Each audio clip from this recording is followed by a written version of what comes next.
Harmonic function.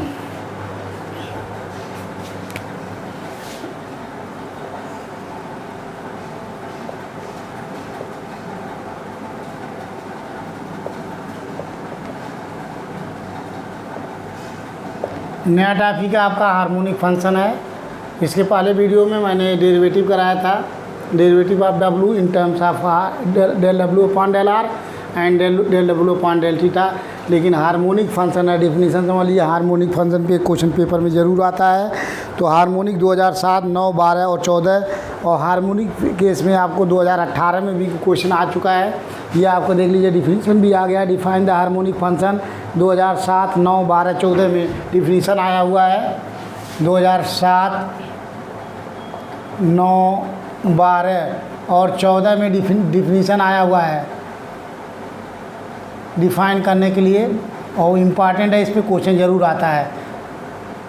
अभी जो कराएंगे तो देख लीजिए 2007, 9, 12 एंड 14 में define the harmonic function define करने के लिए आया है। हार्मोनिक फंक्शन क्या चीज़ है देख लीजिए। Any function which satisfy Laplace equation is called harmonic function. कोई भी फंक्शन हो, any function which satisfy Laplace equation. Laplace equation आप जानते होंगे, और लाप्लास इक्वेशन आपने यदि पढ़ा है तो जानते होंगे लाप्लास इक्वेशन, और नहीं पढ़ा होगा तो यहाँ आप समझ लीजिएगा क्या लाप्लास इक्वेशन। शायद आप लोगों ने लाप्लास इक्वेशन नहीं पढ़ा है, हो सकता है फिजिक्स में आपने पढ़ा हो। तो any function which satisfy, definition note कर लीजिए।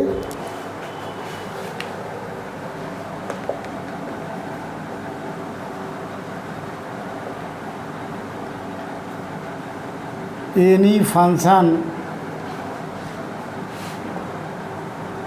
which satisfy any function which satisfy Laplace equation, any function which satisfy Laplace equation is known as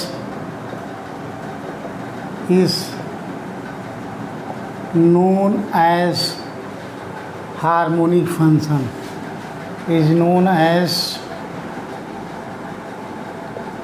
harmonic function. तो ये डिफिनीशन है कि any function which satisfy Laplace equation is known as harmonic function. तो satisfy करना चाहिए Laplace equation को। तो अब देख लीजिए, इस पर एक थ्योरम है, थ्योरम आप नोट कर लीजिए, और इसी थ्योरम बेस पे क्वेश्चन सॉल्व होते हैं। इस बेस पे एक थ्योरम है, डिफिनीशन आता है तो लिखना है। एक थ्योरम करा रहा हूँ इस बेस पे। थ्योरम आपको है, if F Z is analytic, if F Z equal to you plus I we is an analytic function, is an analytic function if fz equal to u plus iv is an analytic function, then u and v are both harmonic function. Then u and v are both harmonic function, harmonic function ये statement है। और theorem है कि if F Z equal to you plus I we is an analytic function. अगर F Z is analytic function हो then u and v are both harmonic function. ये देख लीजिए, सबसे पहले इसको हम प्रूव कराएंगे, बोथ हार्मोनिक फंक्शन, और इस बेस पे क्वेश्चन उसके बाद आप लोगों को कराएंगे। तो सबसे पहले दिया हुआ है कि जो हमने मान लेते हैं कि इसका प्रूफ में क्या है देख लीजिए। लेट एफ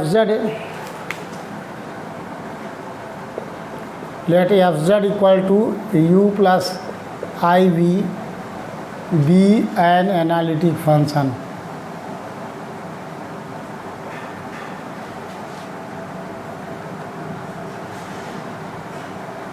हमने मान लिया let F Z equal to you plus I V be an analytic function. अगर ये एनालिटिक फंक्शन है देन सेटिस्फाई कोई भी फंक्शन अगर एनालिटिक फंक्शन हमने मान लिया अपने तरफ से कि let F Z equal to you plus I V be an analytic function, अगर कोई फंक्शन एनालिटिक फंक्शन है तो देन सी आर इक्वेशन, क्योंकि अगर कोई फंक्शन एनालिटिक फंक्शन है तो सी आर इक्वेशन सेटिस्फाई करेगा। तो then the C R equation are, then the C are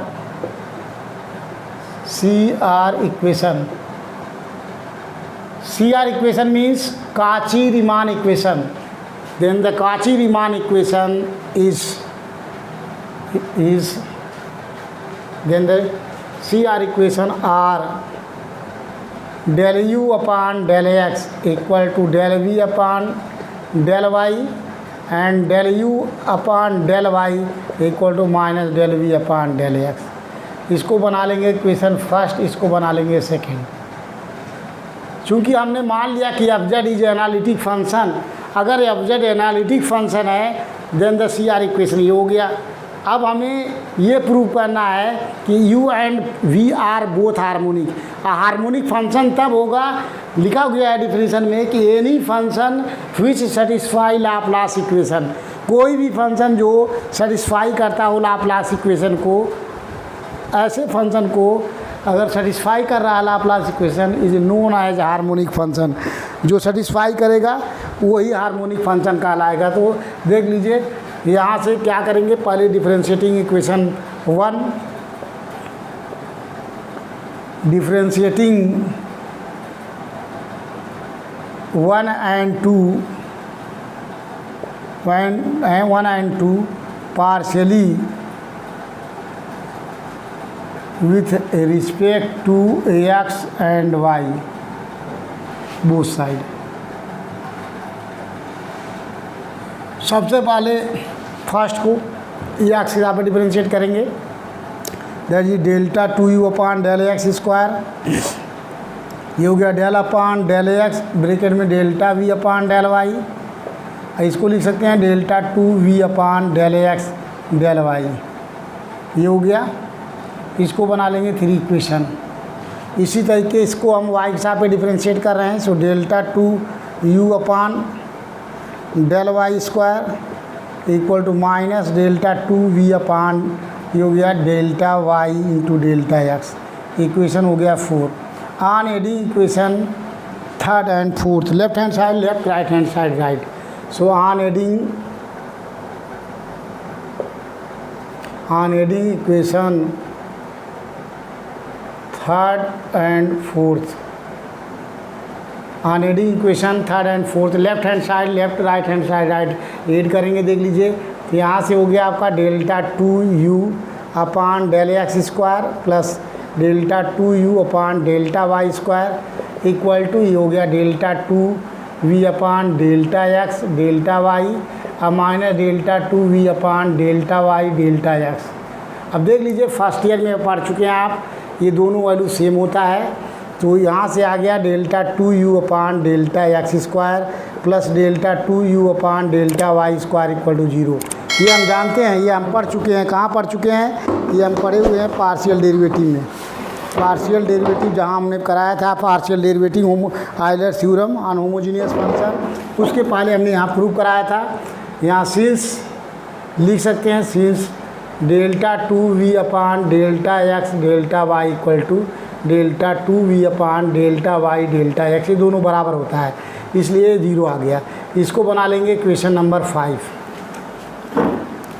अब सिमिलरली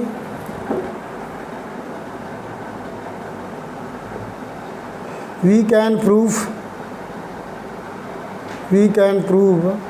that,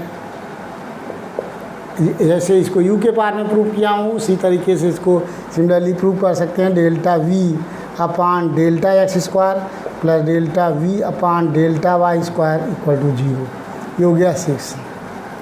अब देख लीजिए the equation 5 and 6 are called Laplace equation. This is Laplace equation satisfy कर रहा है। जो इक्वेशन 5 है, from equation 5 and 6 are satisfy Laplace equation. From equation 5 and 6, from equation 5 and 6 are satisfied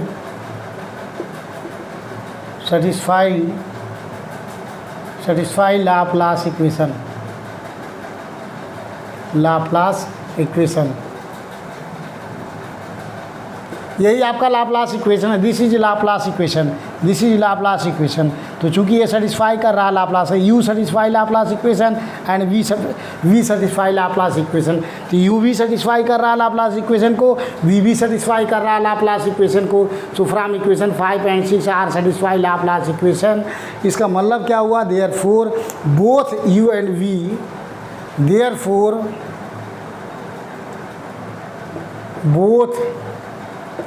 U and V are harmonic function,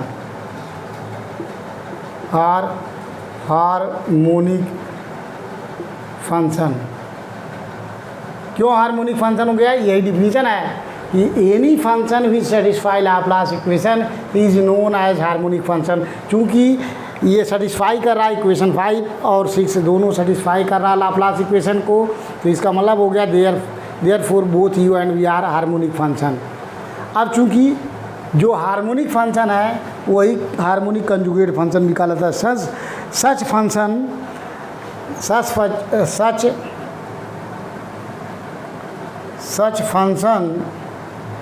you and v are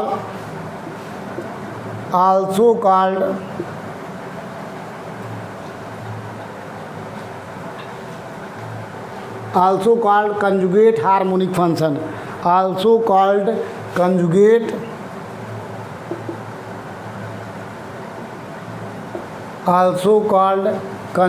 harmonic function. तो अगर आपको conjugate harmonic function निकालना है तो इसका मतलब you and we निकालना है। यू का कंजुगेट हार्मोनिक फंक्शन वी कहलाता है और वी का कंजुगेट हार्मोनिक फंक्शन यू कहलाता है। एक दूसरे के कंजुगेट, मतलब यू का कंजुगेट हार्मोनिक फंक्शन वी और वी का कंजुगेट हार्मोनिक फंक्शन यू। तो अगर हमें यू गिवन है तो वी निकालना है, अगर वी गिवन है तो यू निकालना है। क्वेश्चन में पेपर में आता है, आ चुका है, पिछले साल भी 2018-19 में भी पेपर में क्वेश्चन आ चुका है कि if u equal to this then find the conjugate harmonic function. Conjugate u is given, अगर यू गिवन है तो हमें फाइंड करना है देयर कंजुगेट हार्मोनिक फंक्शन। तो यू गिवन है तो यू का कंजुगेट हार्मोनिक फंक्शन निकालना है, दैट इज वी निकालना है। अगर वी इज गिवन है और वी का कंजुगेट हार्मोनिक फंक्शन निकालना मीन्स यू निकालना है। तो इसका मतलब कि एक दूसरे के जो है कंजुगेट हार्मोनिक फंक्शन कहलाते हैं यू एंड वी। तो अगर आपको यू गिवन रहेगा तो वी निकालना होगा कंजुगेट हार्मोनिक फंक्शन, अगर आपका वी गिवन होगा तो यू निकालना होगा कंजुगेट हार्मोनिक फंक्शन। तो देख लीजिए, मैं एक क्वेश्चन कराना चाहता हूँ, अगर देखता हूँ कंजुगेट हार्मोनिक फंक्शन पे अगर कोई क्वेश्चन हो। देख लीजिए, एक क्वेश्चन मैं कराने जा रहा हूँ जो कंजुगेट हार्मोनिक फंक्शन पे है और 2007 में भी आया हुआ है और 2018 में आया हुआ है। क्वेश्चन जो है आपका क्या है,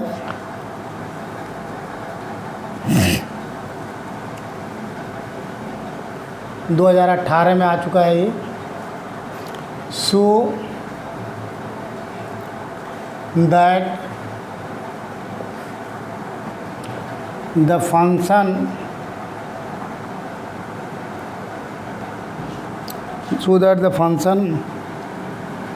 u x y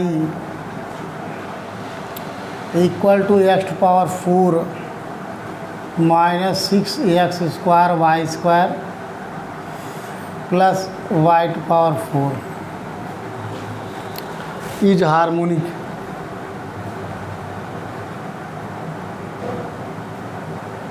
is harmonic, show करना हार्मोनिक है। Also find the analytic function, also find the analytic, also find the analytic analytic function, analytic function means f z. Also find the analytic function f Z equal to u x y plus I v x plus y, ये find करना है। देख लीजिए 2018 में आ चुका है। Question कराता हूँ आपको।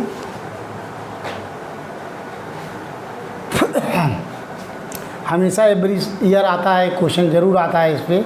तो इस पे जितने भी इस टाइप के क्वेश्चन मिलेंगे आपको, सबको कराऊंगा भी, आपको प्रैक्टिस करनी होगी।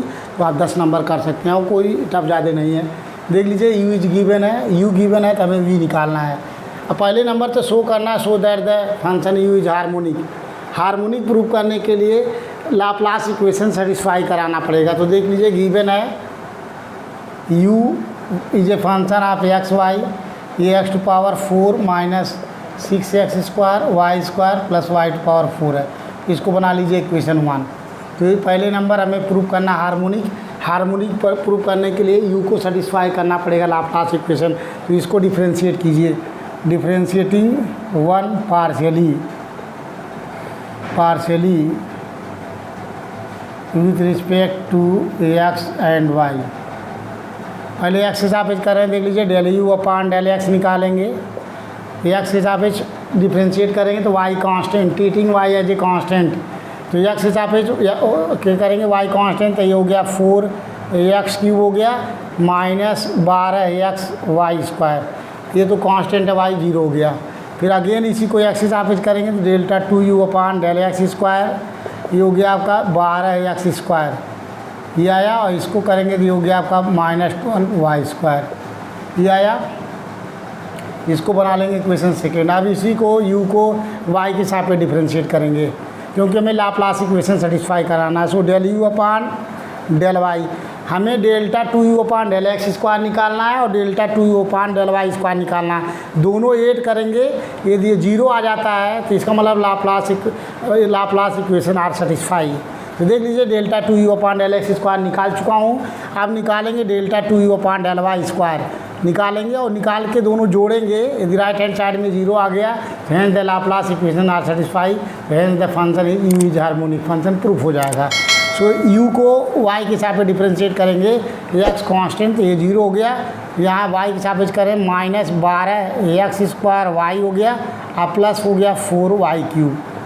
इसी को अगेन वाई के सापेक्ष डिफरेंशियल, तो delta 2u upon del Y square, ये हो गया आपका -12x², अब प्लस हो गया 12y², ये चीज़ आया। अब यहाँ से इक्वेशन बना लेंगे third. On adding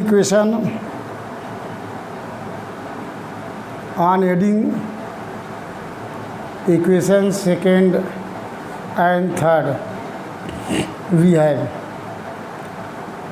on adding equation second and third को ऐड कर लीजिए।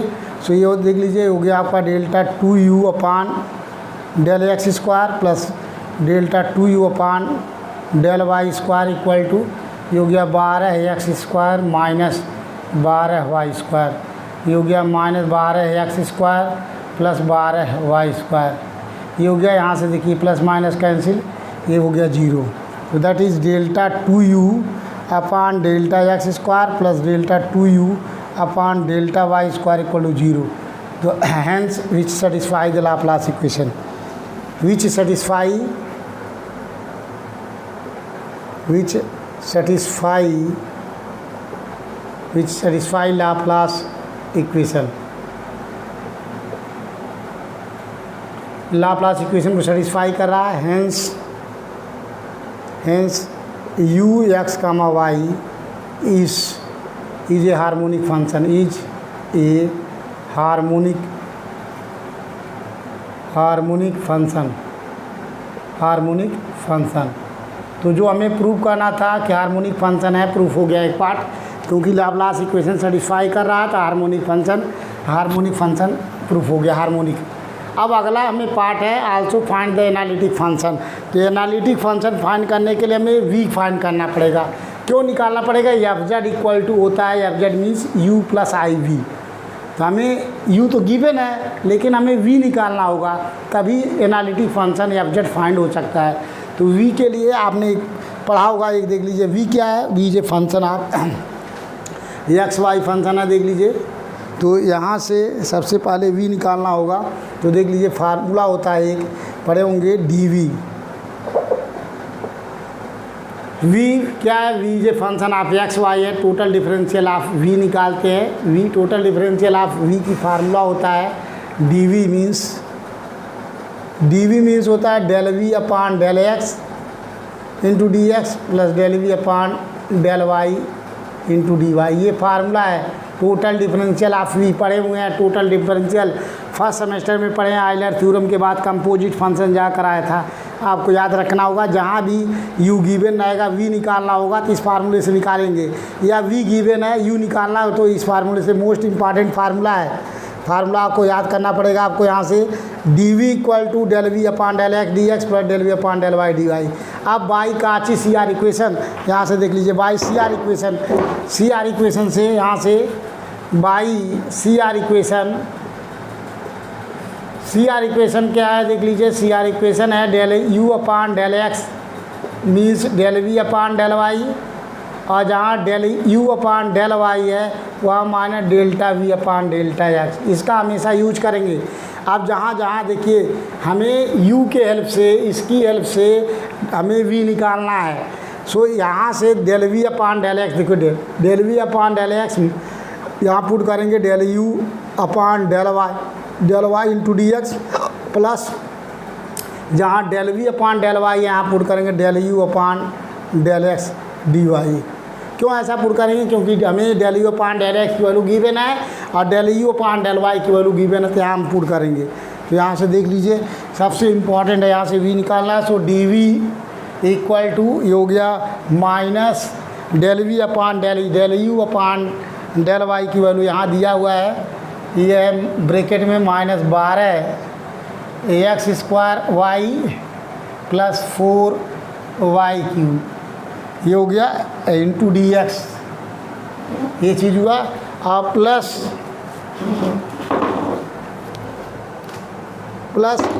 Del u upon del x की वैल्यू यहाँ दिया हुआ है आपका, ये हो गया 4x cube minus 12 x y square, ये हो गया डी वाई। अब इसी को सॉल्व करके हमें v निकालना है। So d v equal to minus, यहाँ देखिए प्लस मल्टीप्लाई करेंगे तो 12 x square y d x हो गया। अब यहाँ से देख लीजिए, यहाँ से plus 4x cube D Y, इसका जो y का टर्म, इसका टर्म डी एक्स का मल्टीप्लाई करके इसको और इसका टर्म ले लिया, और उसके बाद में plus 4y cube into d x, ठीक है। और यहाँ देखिए मल्टीप्लाई करेंगे तो माइनस हो जाएगा, तो minus 4y cube D x, और फिर यहाँ से हो जाएगा minus 12 x y square d y. यहाँ ट्रिक है एवरी क्वेश्चन में, देख लीजिए यहाँ सेट करना पड़ेगा आपको। सेट करने के लिए ऐसा करना होगा। अब देख लीजिए यहाँ दोनों में, देख लीजिए इसमें दोनों में कॉमन चीज़ जोड़ते हैं। देखिए 4 कॉमन है, 4 बाहर हो गया। ये बहुत ट्रिकी है, ये बहुत सारे बच्चे नहीं कर पाएंगे। समझिए 4d, हमें dv दिया, v चाहिए, तो 4 दोनों में कॉमन हो गया। ब्रैकेट में लिखिए, इसमें दोनों में x का हायर डिग्री, इन दोनों में x और y का हायर डिग्री, तो x क्यूब इंटू वाई, ये हो गया। इनमें दोनों में कॉमन तो माइनस कॉमन है, और क्या कॉमन है, 4 कॉमन है। अब y नहीं लिखेंगे, वो कॉमन हो गया कांस्टेंट, और उसके बाद लिखेंगे d ब्रैकेट में y और x की हायर डिग्री। x की डिग्री 1 है, x है, x पे 1 डिग्री है, y के हाईएस्ट y क्यूब, ये हुआ। अब कहेंगे कि इसके जगह पे इतना क्यों लिखे हैं, देख लीजिए, समझ लीजिए। इसको अगर बाई पार्ट डिफ्रेंशिएशन करेंगे तो देख लीजिए 4 तो कॉमन है, फर्स्ट फंक्शन एक्स क्यूब, अब y का डिफरेंशियल करेंगे तो हो जाएगा d y. First function x cube, second function का differential d y, plus second function y into first function का डिफरेंशियल करेंगे 3x स्क्वायर, ये हो गया 3x square into d x, ये चीज़ हुआ। देख लीजिए मल्टीप्लाई करेंगे तो ऊपर वाला टर्म जो आया वही आ जाएगा। मल्टीप्लाई करेंगे 4x क्यूब डी वाई, और यहाँ मल्टीप्लाई करेंगे 12x square y d x, यही चीज़ मिला सकते हैं। देखिए 12 x square y d x है और ये हो गया 4x क्यूब डी वाई है। तो this can be written this. उसी तरीके यहाँ से भी -4 का मतलब यहाँ भी बाई पार्ट डिफ्रेंशिएट करेंगे तो यही आएगा। ये हो गया डी वी की वैल्यू। अब integrating both side, integrating both side, दोनों साइड में इंटीग्रेट कर देंगे तो इधर से आ गया v, ये हो गया 4ax क्यूब वाई अब -4ax वाई क्यूब। अब प्लस इंटीग्रेशन आप कांस्टेंट c1 जोड़ सकते हैं। c1 इधर इंटीग्रेशन आप कांस्टेंट ऐड कर लेंगे। अब ये आ गया c1 या c मान सकते हैं, इंटीग्रेशन आप कांस्टेंट। अब इसके बाद हमें निकालना है एफ जेड, हैंस हमें एफ जेड निकालना, तो एफ जेड इक्वल टू होता है आपका u प्लस आई वी। रेड कर लीजिए, u की वैल्यू गिवन है आपका, इम्पॉर्टेंट है, पेपर में आ चुका 10 नंबर का पिछले साल, और इस टाइप का क्वेश्चन आता है, केवल u एंड v की वैल्यू चेंज होगी। u गिवन है, देख लीजिए यहाँ x⁴ minus 6x square y square अब प्लस y⁴ ब्रैकेट में आई हो गया प्लस आयोटा, यहाँ से हो गया आपका 4ax क्यूब वाई अब -4ax वाई क्यूब, ये हो गया प्लस c1, या c लिख सकते हैं, c1 लिख सकते हैं, c लिखिए क्योंकि कहीं आया नहीं है c1।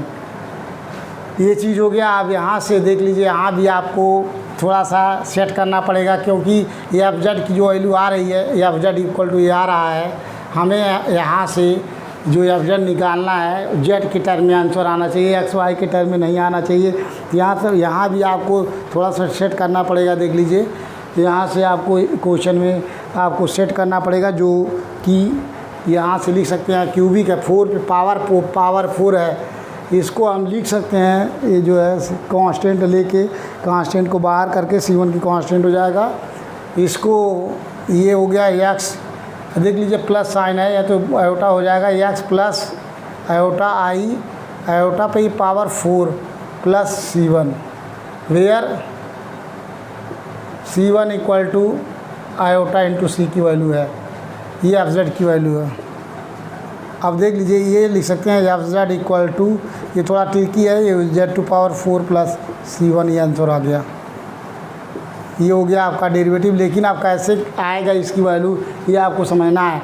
इसके लिए देख लीजिए, हम इसकी वैल्यू आ रही है, आंसर हो गया। इसके आगे आपको कैसी वैल्यू आई है, इसको यहाँ से मल्टीप्लाई करना पड़ेगा, h⁴ पावर की वैल्यू क्या होगी, ये वैल्यू यही आएगी। अब देख लीजिए कैसे आएगी।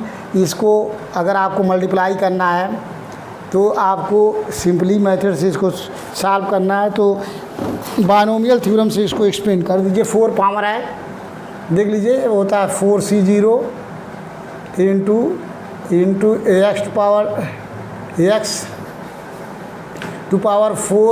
इंटू आई इंटू y⁴ इसको खोल दीजिए, 4 पर जाए 4 बार, इसको 2 मल्टीप्लाई कर दीजिए। एक बार x प्लस आयोटा आई का होल स्क्वायर खोलिए, आप फिर इसको खोल के मल्टीप्लाई करेंगे तब आएगा, नहीं तो डायरेक्ट इस फार्मूला है।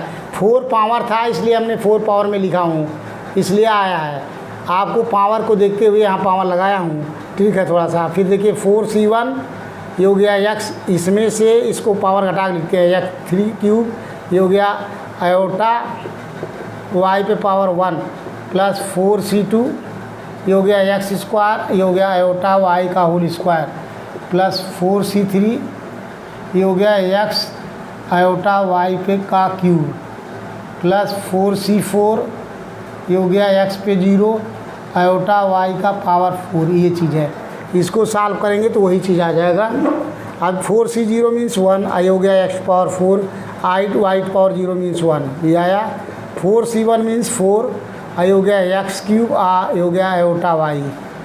अब देख लीजिए यहाँ प्लस 4c2 में 4/3/2, ये चीज़ होगा x² iota square y² iota means -1, आई हो गया y²। देख लीजिए प्लस 4c3 मीन्स 4/3 मीन्स यहाँ भी 3 2 1 लिख सकते हैं काटने के लिए। ये हो गया x i³ means -i into y³, ये हो गया।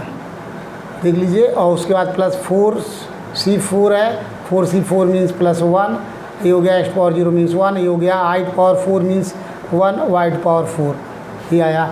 अब इसको सिंप्लीफाई कर लेंगे, देख लीजिए ये हो गया आपका एक्स पावर 4, ये आ गया आपका, पहले आयोटा वाला उधर लेंगे, रियल पार्ट ले लीजिए, यहाँ देखिए माइनस, ये हो गया आपका माइनस आ रहा है यहाँ, ये 2 से 2 कट जाएगा, ये 2 कट जाएगा, 2 बचेगा, 2 3 6, ये आ गया -6, यहाँ से एक्स स्क्वायर वाई स्क्वायर ये हो गया। और फिर देखिए इंजीनियर यहाँ रियल आ रहा है प्लस वाई पावर 4, ये टर्म आ गया। कौन कौन सा टर्म लिए, इसको लिया, लास्ट वाला टर्म ले लिया। अब आयोटा कामन ले रहे हैं, देखिए प्लस आयोटा कामन, और यहाँ से हो गया आपका आयोटा कामन लेने के बाद 4x³ वाई हो गया। और फिर यहाँ से देखिए, यहाँ से 3 2 कैंसिल हो गया, 3 2 इस 3 2 से कैंसिल, और यहाँ से देख लीजिए आयोटा कामन है, अब माइनस आ जाएगा यहाँ से, यहाँ माइनस है, और उसके बाद में 4xy³ हो गया। और इसके बाद कोई टाइम आयोटा नहीं बचा। अब प्लस अपने मन से यहाँ सी लिख दिया हूँ, क्योंकि हमने बाद में यहाँ C1 जोड़ा हूँ, IC है, यही चीज़ है। देख लीजिए वहाँ पेपर में आ चुका है जो आया हुआ है कैन भी, ये तो थोड़ा सा सेटिंग है, तो सेटिंग है इसको यहाँ से देख लीजिए, इनसे आयोटा आपने कामन लिया था, IC है, IC में से C1 है, यहाँ देखिए C1 अलग कर दिया हूँ, और बाकी इतने पोर्शन को हमने लिखा हूँ। यहाँ से अगर हम IC हटा दें, यहाँ पे देख लीजिए -IC है, ये चीज़ है। तो इसको आपको हमने तो डायरेक्ट क्वेश्चन को देखते हुए लिख दिया, लेकिन आपको इसको प्रैक्टिस से ही आएगा, इसको सेट करना पड़ेगा आपको। जब 4 डिग्री रहेगा और यहाँ 4 डिग्री है, तो आपको x प्लस आयोटा I पर पावर 4 ही होगा। ये तो देख लीजिए, इसको मल्टीप्लाई किया तो रिजल्ट आ रहा है, इसके जगह पे कैन बी रिटन है Z⁴ plus C1 means I × C, क्योंकि वहाँ जो IC है उसको छाड़ के इसकी यहाँ तक का वैल्यू आया है, ये C नहीं है इसमें फार्मूले में, ये C नहीं है, तो C नहीं है, तो इसका मतलब C नहीं है, यहाँ तक का है, तो प्लस IC है, IC हो गया, उसमें जो मल्टीप्लाई करेंगे तो IC की वैल्यू वही C1 मान लिया गया है। इसको हमने पूरा लिखा हूँ, ये x प्लस IY का 4 है पावर, और यहाँ से लिख दिया हूँ IC, I हो गया आपका Z⁴ प्लस C1, इसको हमने C1 ले लिया हूँ। ये चीज़ है, ये थोड़ा सा है आपको समझाने के लिए किया, अदरवाइज इसकी ज़रूरत नहीं थी। तो FZ = Z⁴ प्लस C1 आ गया, आपको समझ में आया। नेक्स्ट क्वेश्चन आपको नेक्स्ट वीडियो में कराएंगे, शेयर कीजिए, सब्सक्राइब कीजिए। और 2018-19 का पेपर का क्वेश्चन है, तो इम्पॉर्टेंट है, और हमें जहाँ तक लग रहा है रिपीट भी कर सकता है, तो रिपीट करेगा आएगा, नहीं तो नेक्स्ट क्वेश्चन आएगा। बहुत सारे फंक्शन दिए हुए हैं, बहुत सारे क्वेश्चन पेपर में दिया हुआ है, दूसरा क्वेश्चन आ जाएगा, लेकिन मेथड सेम रहेगा। तो नेक्स्ट क्वेश्चन आपको नेक्स्ट वीडियो में कराएंगे। शेयर कीजिए, सब्सक्राइब कीजिए, और सारे लोग ढंग से प्रैक्टिस कीजिए, तभी आप 4th यूनिट कर पाएंगे। थोड़ा सा टफ है, लेकिन कर सकते हैं, कोई दिक्कत नहीं।